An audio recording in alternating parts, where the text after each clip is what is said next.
Ooh, that slider broke in on his hands, and JD boots it. Oh my. That's actually a double play ball. Come on now. JD, you know what, JD? Hey everyone, hope you all are doing well. Welcome to another New York Mets franchise mode, episode number 57. As in the last one, finally got a good outing with Marcus Stroman. Having Pulse on definitely helped, and having the ball trail marker on also helped, knowing where his pitches break, because his pitches do have a lot of movement between his sinker and the cutter and the slider and the off-speed pitches.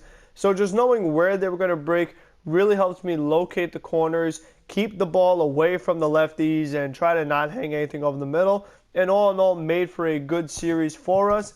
Now we get to face the Los Angeles Dodgers, who have the best record in the virtual baseball right now. So definitely going to be a tall task going up against Clayton Kershaw, who is a part of their success, having a great year for them, again, in this virtual season, not the real thing. But I'm going to counter with Steven Matz. Everybody needs a day off, which makes no sense to me, and I'm just going to hope for the best.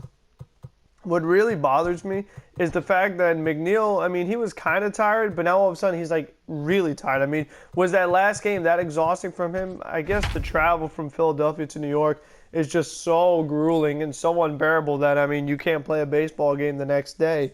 I mean, it really just, I don't get it. I wonder if because Mickey Callaway gave McNeil too many days off last year, if that affects how many games he could play consistently. I'm not really sure, but it definitely is frustrating because he is so important to me. I don't want to, because of how important McNeil is to me, I don't have to keep resting him because, I mean, I just need him in the lineup. He's the difference maker between winning and losing. So ideally, I'd really like to have him in the lineup. So we talked about Pulse helping Stroman. We know that I definitely could use some help with Steven Matz because I have not been lights out with him. So let's see what happens here. The first pitch from Steven Matz. Sinker on the outside corner, just misses for ball one. JD hits one, good okay, inning over. Ramos drives that one out to left field. Perfect, looking up, and it's out of here.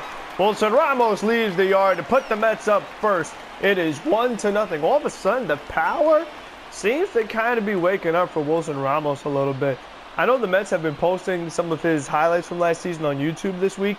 And trust me, being the Ramos fan I am, I've been watching them.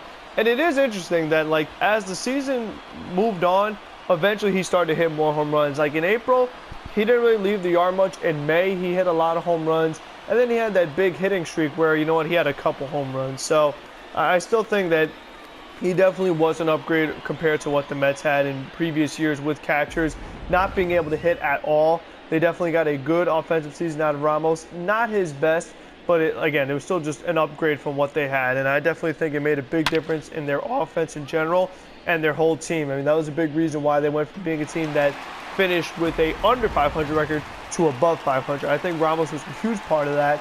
And I just still am not a fan that they wanted to try to change his stance and his approach. And if the and now it's getting to the point where if the baseball season is played, I'm just curious to see what he could do, especially because it was going to be last year of his deal.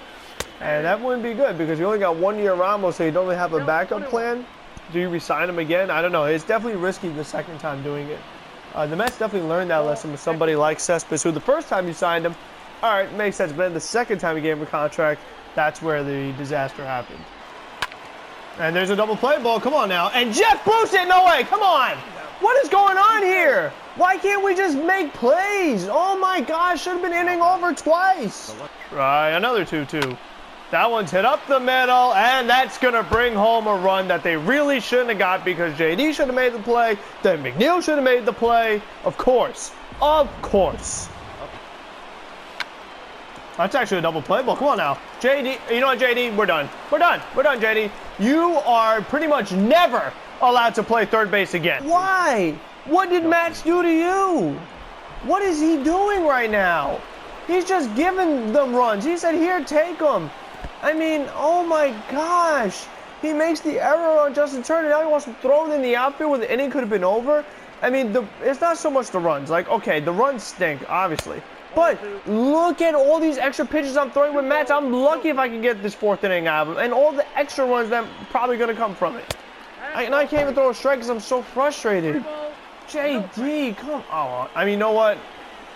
I don't know. I was saying maybe I have to turn on the meter thing for the throws, but I don't know. Because the other play, I don't think the meter even helps with that. He would still just bobble it.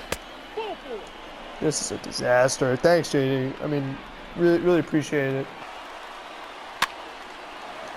And that one gets through. I mean, JD, man, he has no range. He has no nothing. I mean, look at where that pitch was. Very late jammed. RBI. Sure. Come on, Rosario. Come on, Jeff. Oh, my gosh, man. They shouldn't have had any of those, none of those runs, because the inning should have been over. The other inning should have been over. This inning, we have 3 errors.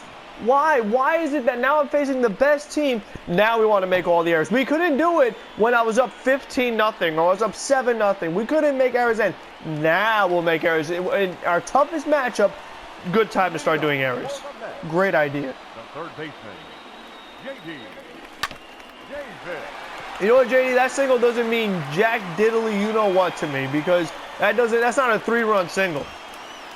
You just can't underestimate the importance of defense, especially when you're going to be playing like the top level teams. Let's just say that in this crazy world that the Mets make the playoffs, right? And there's another one, can't get to anything.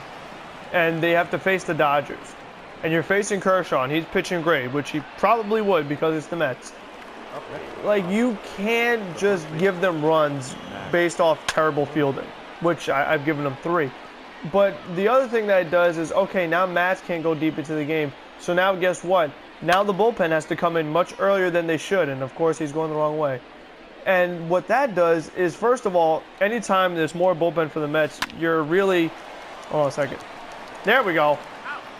Now we can turn double plays after all the damage has been done. But it's just that more bullpen for the Mets equals probably more runs for the other team. And it just makes it a lot harder to win games. And just in a playoff series where there's such little room for error, it really could be your downfall. And the Mets, they've done nothing to address that. I mean, all their players, they're all offensive first guys. Every single one of them. So you'll score some runs, hopefully, but you're not really going to prevent much. You're really asking a lot out of your pitching. You're asking Matz and Stroman and DeGrom and Walker and Porcello to really be strikeout pitchers. Stroman, not a big strikeout guy. Neither is Porcello. And you're really asking for a lot out of Walker, especially with the Syndergaard injury. And, I mean, I just don't know. In instances like this where, yeah, now we can make plays, like make me look like I'm an idiot, but it just feels that once baseball is eventually back, who knows what year that will be, I don't really know, man, because when I see stuff like that happen defensively, it really just makes me worried for the real Mets, because I know that stuff like that can happen. Not that JD would just have an all-the-way bad game where he can't field anything and he can't make an accurate throw and just can't, McNeil's bobbling stuff, he can't turn double plays, but there are going to be defensive mistakes that are really going to cost them. My favorite part of the day, time to bunt somebody over. That one's down. And with Marisnik's speed, he should be in there easily. Did they get him? Oh my God. Does Max Muncy have a cannon or what? How did they get Marisnik? That was actually a good bunt. 68 arm. Are you kidding me? There we go. Very late, okay. Whatever. I mean, if I could have bunted Marisnik over that, probably could have ruined it. I mean, it should be like 2-0 now. You know what I mean? And this is a joke. Cespedes gets over Muncy's glove base hit. Mookie's got an arm, but I got to try it. Holy crap, Mookie has the greatest arm of mankind. Better than Roberto Clemente. Oh my God, did you see that throw? How perfect was that? I know Mookie's arm is good, but holy. Oh, he almost hit me. Jeff, lean into that. You could have tied the game. You have an elbow guard on. Use it. Wow, umpire, really? Come on. Oh my God, I'm pulling Betances. I can't take anymore. He's making me too worried. You cannot have Betances in a game with the bases loaded. You literally just cannot do that. No way. His command is so inconsistent. There is a high chance you're going to walk the batter anyway. Not even worth it. There's a ground ball for Alonso. To Justin Wilson, gets there in time to end the inning and escapes the bases loaded jam that Dellin Betances put us in. So I strand the bases loaded, they strand the bases loaded. Conforto drives out to left field. Good. Looking up, and it's out of here. Michael Conforto with a huge game-tying home run. We have a brand new ball game. I struck out the previous 3 at-bats with Conforto, all against Kershaw, I'm pretty sure, you know what I mean? The lefty, it definitely is tougher than the right-hander. As soon as they face a right-hander, you know what Conforto is going to do. Keep hitting those home runs, keep his streak going, and keep us going, and keep us in this game. And Bellinger drives it deep right field. I had a funny feeling he was going to do that, especially against Diaz. I tried to throw that fastball up and in, and of course it hangs out over the plate. McNeil right back to Kenley Jansen. Are you serious? No way. What was that? He threw me a pitch right down the middle. Good, okay. Man, and that will do it. What a frustrating game, man. This is one we really should have won. I mean, they got all their runs courtesy of errors. All of them. Besides the Bellinger home run late. But even that, I mean, of course, Diaz hangs a pitch. You know that's going to happen. It's just really frustrating. I mean, J.D. Davis had 3 errors in this game. And also the play that McNeil booted. They only said one of the runs for Matz was earned. I really didn't feel like that one was earned either. I guess they called one of them a hit or something. But that's just so frustrating. We had the bases loaded. We hit into double plays. We got thrown at home plate on an amazing throw by Mookie Betts. I mean, God, that one is just, I'm lost for words with all the garbage from that game. Hope you guys still enjoyed. If you did, leave a like, comment what you think about the Mets and the Dodgers and Diaz and the importance of fielding. And you know what, to make this game not feel as bad, you can press the subscribe button. It would make me feel a little better. What should I do about fielding and JD and all that stuff? Until the next one, be safe, be smart, be healthy, and have a good one, everyone.